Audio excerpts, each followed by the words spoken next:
अधिक माहिती घेऊयात आमचे प्रतिनिधी प्रांजल कुलकर्णी आणि मोहसिन शेख यांच्याकडून। उत्तर महाराष्ट्राची माहिती देत आहेत प्रांजल कुलकर्णी। प्रांजल, कसा उत्साह तिथे पाहायला मिळतोय मतदारांमध्ये?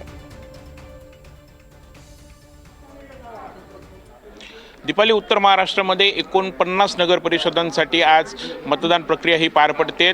सकाळी 7:30च्या ठोक्याला मतदानाच्या प्रक्रियेला सुरुवाती झाली आहे आणि आपण बघितलं तर नाशिकमध्ये सध्या थंडीची लाट ही आहे। मात्र या कडाक्याच्या थंडीत देखील आपण सकाळी बघितलं तर मतदारांच्या अशा प्रकारे रांगा लागलेल्या आहेत। अक्षरशः स्वेटर कानटोपी घालत मतदार हे मतदान केंद्रापर्यंत येऊन पोहोचलेले आहेत आणि आपल्या मतदानाचा ते हक्क बजावत आहेत। माझ्यासोबत आता निवडणूक अधिकारी आहेत। नक्की ही प्रक्रिया कशी पार पडते ते आपण त्यांच्याकडून जाणून घेऊ। सर, कशी ही एकूण प्रक्रिया पार पडते? भगूर नगर परिषदेच्या सार्वत्रिक निवडणुकीसाठी 20 नगरसेवक आणि एक थेट नगराध्यक्ष यांच्यासाठी निवडणूक प्रक्रिया सकाळी 7:30 वाजता सुरू झालेली आहे।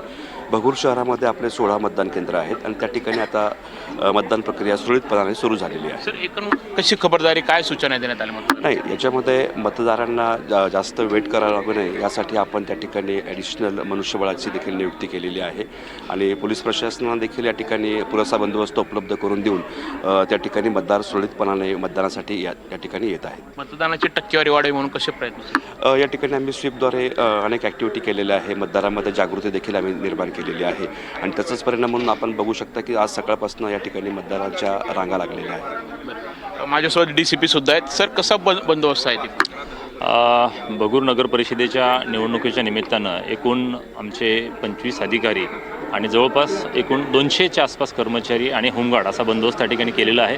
त्याच्यामध्ये बूथचा बंदोबस्त आहे, सोबत सेक्टरचा बंदोबस्त आणि इतरही बंदोबस्त त्या ठिकाणी उपाययोजना केलेल्या आहेत आणि सदर मतदान प्रक्रिया ही सुरळीत पार पाडण्यासाठी आम्ही लोक प्रयत्नशील आहोत।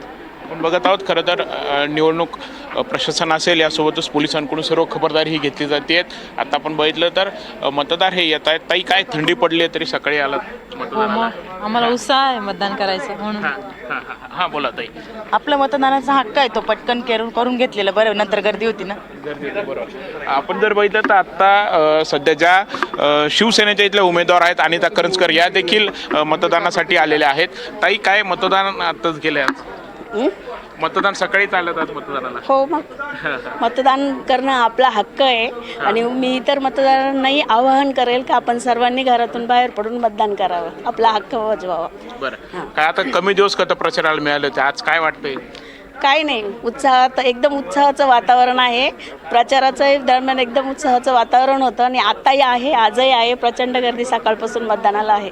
बरं, काय आता देवाकडे काय प्रार्थना केली आज सकाळीच? आशीर्वाद घेतले, प्रार्थना? 21-0 आपण बघत आहोत या शिवसेनेच्या या उमेदवार आहेत अनिता विजय करंजकर। इथे अजित पवार गटाविरोधात त्यांची खरं तर आमने सामने आहेत, काटेकी टक्कर इथे आहेत आणि सकाळीच त्यांनी आपला मतदानाचा हक्क देखील बजावला आहे। आपण मागे परत एकदा दृश्य ही करतं दीपावली प्रेक्षकांना दाखवूयात। अगदी सकाळीच मतदार हे येत आहेत आणि आपला मतदानाचा हक्क बजावत आहेत। आता काय मतदान प्रक्रिया पार पडते, काय वाटतंय, मतदान का करायला हवं?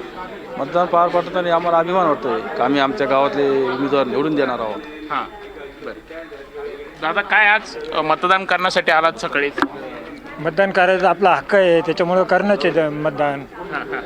आजी, काय मतदान करायला आलात? हो, किती वय तुमचं? माझं वय 71. 71 आहे। बरं, काय वाटतंय मतदान करावं? काय वाटतं म्हणजे आता जग करतं म्हणून आम्ही पण करणार। निश्चितच प्रांजल।